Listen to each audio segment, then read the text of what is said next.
बात उन क्रांतिकारी का करेंगे जो कच्चे उम्र में सच्चे निश्चय के साथ, सच्चे दृढ़ के साथ भारत को आजाद करने के लिए निकलते हैं। उम्र काफी छोटा था और उसी टाइम से उनके मन में ये रहा कि हम भारत को आजाद करके ही रहेंगे। खैर, भारत आजाद होता है और आजादी के बाद भारत उनके साथ बहुत बुरा किया। उनके पास खाने को पैसा नहीं था और रहने के लिए एक छोटा सा मकान भी नहीं था। जी, मैं आज बात कर रहा हूं बटुकेश्वर दत्त, भगत सिंह के दोस्त बटुकेश्वर दत्त। आप सभी को नमस्कार। एक बच्चा बंगाल के बर्धमान जिले से निकलता है और फिर उनके हृदय में यही होता है कि इस भारत को आजाद करके रहेंगे, इस भारत को स्वतंत्रता दिलाकर रहेंगे। जिस 15 साल की उम्र में महज उनके हाथ में खिलौना होना चाहिए था, उस 15 साल की उम्र में बटुकेश्वर दत्त के हाथ में ये होता है कि कैसे भी करके हम भारत को आजाद दिला सके, स्वतंत्रता दिला सके। और इसी उम्र में वो निकल चलते हैं, लड़ रहे होते हैं। ठीक है, खैर धीरे धीरे टाइम आगे बनता है, टाइम आगे बढ़ता जाता है, सब कुछ आगे बीत रहा होता है और उसी टाइम एक प्लान बनता है कि सेंट्रल लेजिस्लेटिव असेंबली में बम फोड़ना है। इसमें सबसे पहला नाम भगत सिंह का आता है और दूसरा नाम बटुकेश्वर दत्त खुद बोलते हैं कि दोस्त मुझे भी ले चलो ना। और अपनी इच्छा से वो जाते हैं और फिर वहां पे बम फोड़ते हैं। बम फोड़ने का मतलब ये नहीं था कि किसी को मारना था। बम फोड़ने का मतलब उनका ये था कि वो दिखाना चाहते थे कि जो भारत का जो युवा आज सोया हुआ है, जो किसी कोने में बैठा हुआ है, उसको उठना चाहिए, उसको लड़ना चाहिए। क्योंकि मेरे दोस्त, आजादी मांगने से नहीं, आजादी छीनने से मिलती है। आजादी के लिए लड़ना पड़ता है और उसी आजादी को लड़ने के लिए महज 15 साल की उम्र से अपने गांव छोड़कर और आजादी के लिए निकल चले बटुकेश्वर दत्त। खैर धीरे धीरे टाइम आगे बनता है, बम फोड़ते हैं। उनके पास किस्मत अच्छा था तो उनके पास सबूत ज्यादा नहीं होने के कारण और उनके ऊपर ज्यादा केस नहीं होने के कारण अंग्रेज उनको अंडमान निकोबार काला पानी की सजा में भेज देता है, जहां पे लोग रोज मरते हैं। एक दिन मरने के बजाय उनका रोज मरना पड़ता है वहां पे सजा बहुत कठिन था। मैं कभी कहानी सुनाऊंगा उसका भी, काला पानी का। खैर, जब वो वहां पे जेल में जाते हैं तो उस जंजीर को पकड़ कर रोते हैं, उस कोठरी को पकड़ कर रोते हैं। यही सोच रहे होते हैं कि आज से 4-5 दिन बाद मेरे दोस्त को फांसी होगा, राजगुरु सुखदेव और भगत सिंह। ये मन ही मन सोचते हैं कि भगवान हमको इस धरती के लिए शहीद क्यों नहीं होने दिए, और फिर मन ही मन रो रहे होते हैं। खैर धीरे धीरे टाइम बीतता है, उनको फांसी हो जाती है। वो लगातार 3-4 दिन तक वहां खाना नहीं खाते हैं, किसी कोठरी से किसी से बात नहीं करते हैं। वो लगता है कि उनका लाइफ खत्म हो चुका है। लेकिन 1937 में ट्यूबरक्लोसिस होने के कारण उनको अंडमान निकोबार जेल से निकालकर और पटना की सेंट्रल जेल में लाकर रख दिया जाता है। धीरे धीरे यहाँ पे लाइफ गुजर रहा होता है, बीत रहा होता है। लेकिन 1943 में उनको फिर से आजाद किया जाता है और 1943 में भारत छोड़ो आंदोलन में वो फिर से कूद पड़ते हैं, फिर निकल चलते हैं उसी अंगाड़ी के साथ, उसी चिंगारी के साथ कि आज भारत को आजाद दिला कर रहेंगे। मरना तो इसी भारत के लिए, चाहे करना कुछ भी पड़े। उनके मन में एक सपना था, उनके आंख में एक सपना था, आंख में एक भविष्य था, एक जागता हुआ, एक जीता हुआ भविष्य था। वो भारत का था, वो स्वतंत्रता, वो भारत के लिए लड़ रहे थे वो। और इसी के लिए वो लड़ते लड़ते आज 1945 के दहलीज पे पहुंच चुके थे। लेकिन 1945 में वो लड़ना शुरू करते हैं और 1947 में बहुत प्रफुल्लित हुए जब वो सुने कि आज भारत आजाद हो गया। बहुत खुश हुए। मानव के लाइफ में तो सबसे बड़ा खुशी इसी टाइम था। मानव की लाइफ में सबसे बड़ा उनका जो चीज था वो यही था, मानव का स्वर्ग यही था, और बहुत खुश हुए वो ये बात सुनकर। खैर 1947 में भारत जिस टाइम आजाद होता है उसी टाइम बटुकेश्वर दत्त की शादी होती है, उनका घर परिवार बनता है, बसता है। और उनके पास काम के लिए कुछ था नहीं, क्योंकि काम के लिए वो कुछ कभी किए नहीं थे। उनको तो एक ही मकसद था उनका कि भारत को आजाद दिलाना है, उसके लिए कुछ भी करें। तो काम के लिए कभी लड़े नहीं, काम के लिए कभी कुछ किए नहीं। आजाद भारत हो गया। उनको 2 वक्त की रोटी और 2 जून की रोटी के लिए वो लड़ते रहे, संघर्ष करते रहे। उस जद्दोजहद में वो घूमते रहे इधर उधर। लेकिन काम नहीं मिलने के कारण वो सबसे पहला काम सिगरेट कंपनी में एजेंट की तरह काम करते हैं। वहां मन नहीं लगा और फिर वहां से निकल चलते हैं। फिर बिहार की लाइब्रेरी में काम करते हैं, वहां भी मन नहीं लगने के कारण छोड़ देते हैं। फिर देखते देखते अब किसी उम्मीद में होते हैं कि आज नहीं तो कल कुछ मिलेगा। जो उम्मीद लेकर हम चले थे, जो सपना लेकर हम चले थे, वो सपना तो मिलेगा। लेकिन वो सपना सब दिन सपना रह जाता है और जिस आंख में वो एक आजादी का रोशनी लेकर चल रहे थे, वो रोशनी भी अभी सही से नहीं मिल रहा होता है। क्योंकि हम लोग अंग्रेज को भगा दिए थे, अंग्रेजियत को नहीं भगा थे। राजनीति उस टाइम उस चकाचौंध में थी, उस गलियारे में घूम रही होती है जिस गलियारे को, जिस भारत को वो भूल चुकी थी। ये देखते देखते वो छोटा सा बिस्किट का कारखाना शुरू करते हैं, खोलते हैं, और आज है कल नहीं है, इस स्थिति में बिस्किट का कारखाना चलता रहा, फिरता रहा और बंद हो गया।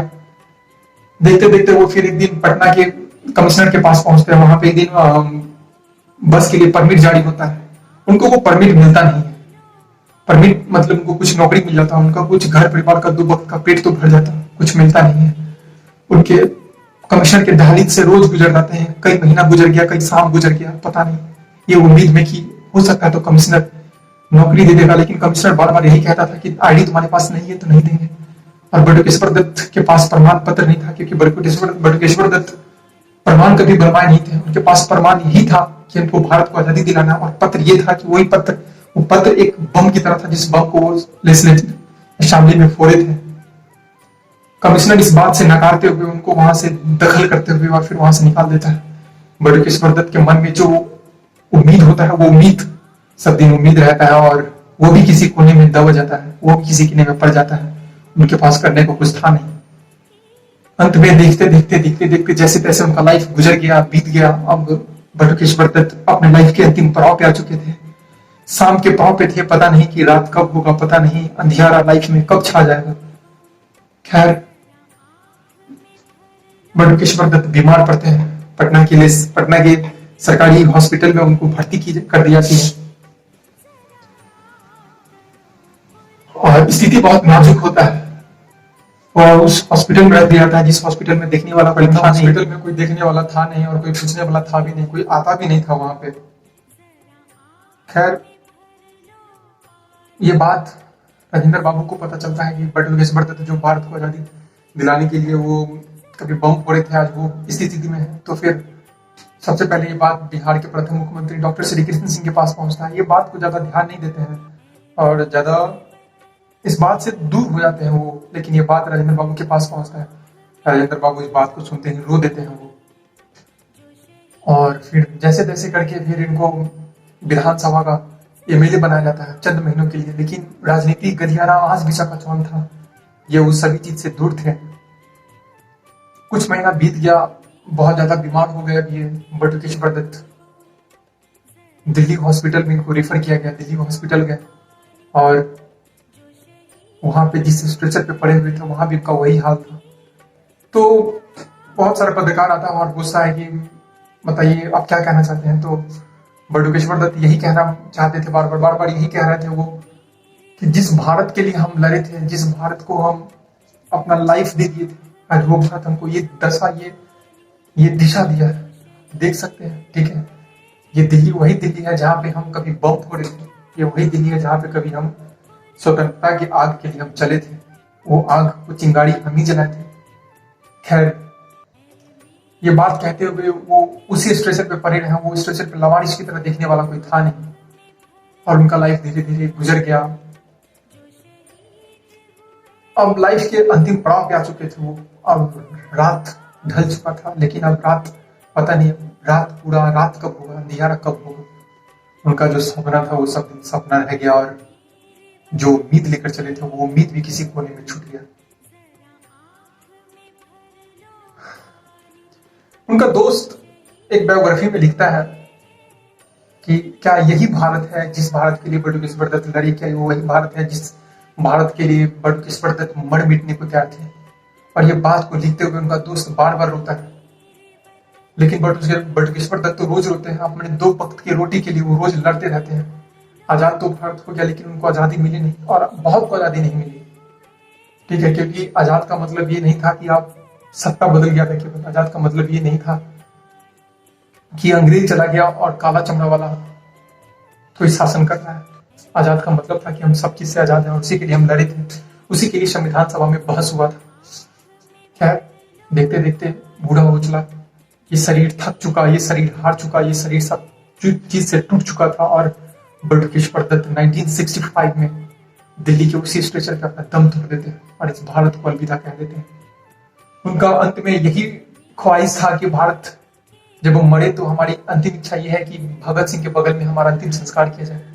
वैसा ही किया गया। और वो भारत सब दिन बटुकेश्वर दत्त, राजगुरु सुखदेव और भगत सिंह को उसी कोने में छोड़ दिया गया। बटुकेश्वर दत्त को तो आज कोई याद भी नहीं करता है, किसी कोने में भी नहीं है, किसी पन्ने में भी नहीं है, इतिहास भी इनको कोई नहीं जानता। हमको याद रखना होगा उनको उनकी बातों को समझना होगा कि उन्हीं के बदौलत आज हम उनकी आजादी में पल रहे हैं, बढ़ रहे हैं। ठीक है, और इस आजादी के लिए हमको बहुत को मारना पड़ा था मेरे दोस्त, बहुत सालों से लड़ना पड़ा था। ये भारत गुलाम 1857 से नहीं था, 1757 से नहीं था, ये गुलाम भारत मोहम्मद कासिम के टाइम से था। ठीक है, खैर 1200 के साल आसपास हम लोग गुलाम रहे, 700 ईस्वी से लेकर, और उसी के लिए हम लोग लड़ते रहे। लेकिन आज देख सकते हैं क्या उम्मीद है, क्या स्थिति है, और उसी में बटुकेश्वर दत्त की लाइफ खत्म हो जाती है और बटुकेश्वर दत्त इस भारत को छोड़ चुके होते हैं, इस अमर भारत को छोड़ चुके होते हैं। उनके पास कुछ बचता नहीं है, हमारे पास बच रह गया तो उनका याद और उनके जीवन, जिनको हम याद कर सकते हैं, जिनको हम जीवन से पढ़ने का मतलब ये है, किसी के जीवन के पढ़ने का मतलब यही है कि हम कुछ सीखें। यदि ऐसा मौका है तो हम कभी लड़ सकते हैं, लेकिन कभी ऐसा मौका नहीं है कि जो आदमी लड़ा उनके लिए इतना बेशर्म की तरह रहना पड़े। ये बहुत बेशर्म की बात है। यदि कहानी आप लोग को अच्छा लगे तो प्लीज कमेंट कीजिएगा, लाइक कीजिए, सब्सक्राइब कीजिए। और यदि कहानी इसी तरीके का सुनना चाहते हैं तो इसी तरीके का बहुत सारा आजादी जिनको हम लोग छुपा चुके हैं, हम लोग जिनको दबा चुके हैं, वो कभी लाऊंगा और बताऊंगा आप लोग को। बहुत सारे ऐसे लेजेंड हैं जिनको हम लोग छुपा चुके हैं, इनको इतिहास आज खो चुका है। यदि अच्छा लगे तो प्लीज लाइक, सब्सक्राइब और कमेंट कीजिए। धन्यवाद।